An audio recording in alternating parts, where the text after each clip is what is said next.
Freud believed that our unconscious mind held our urges and impulses, and that these could lead us to act in ways that we don't intend to.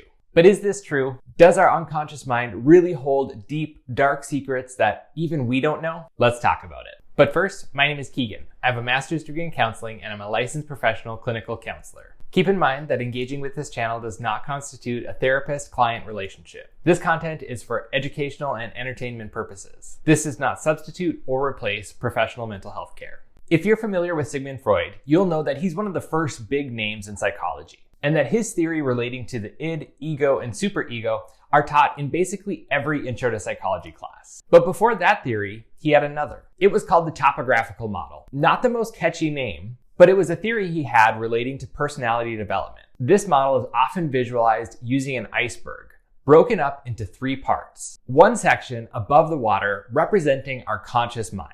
A second section just below the surface of the water representing our preconscious mind.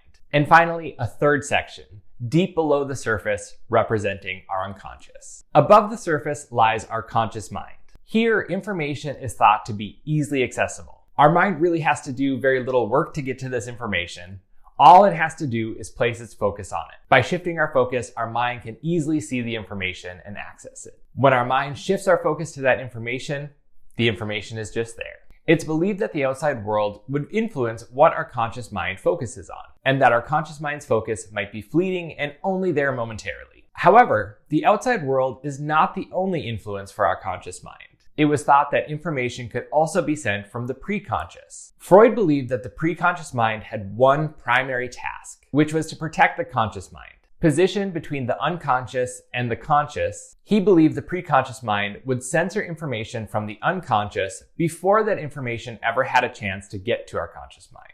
He also believed that the information in the preconscious was really quite easily accessible to our mind. All our mind had to do to get to that information was direct some energy and focus onto that information that's in the preconscious, and it could be shifted over and moved into our conscious mind.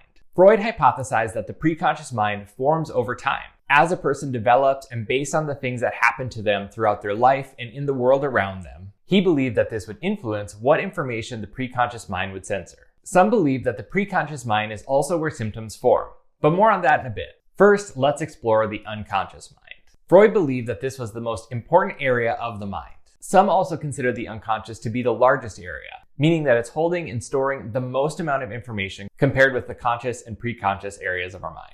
Freud's theory was that the unconscious mind holds our deepest desires. He thought that these desires could even unconsciously drive us to do things to satisfy these urges, but that the way the unconscious mind goes about this is disguised and we don't notice it. In the mind, Freud believed that there was a psychic energy that existed. In the unconscious, he believed that this energy was free-flowing and that it would go where it needed to go based on the unconscious desires and urges that we have at that time. Now, let's talk about symptoms again. But first, if you're enjoying this video and finding it helpful, please help me out by giving it a like and subscribing.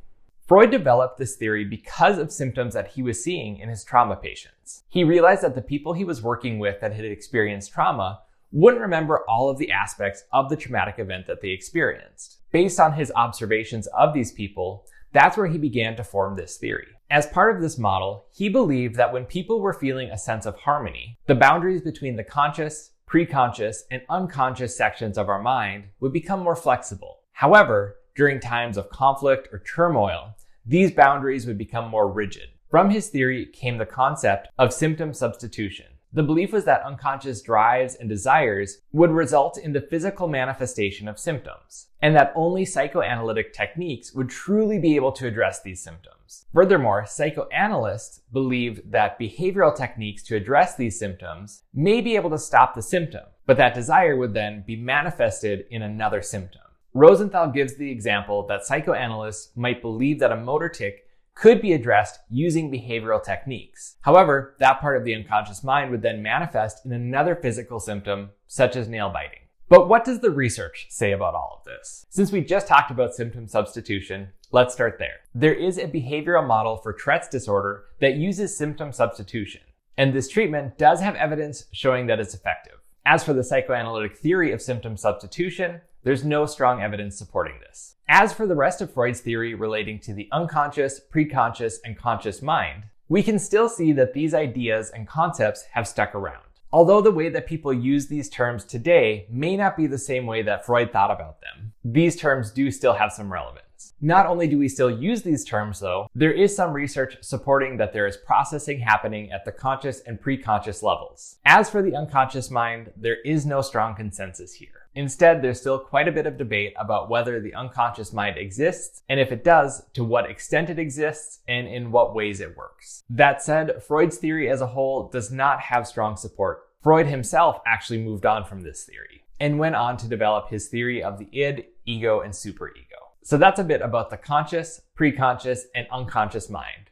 If you have any questions, let me know in the comments. That brings us to the end of this video. I hope that you found it helpful. While you're here, make sure that you check out some of the other videos on my channel. Thank you so much for watching.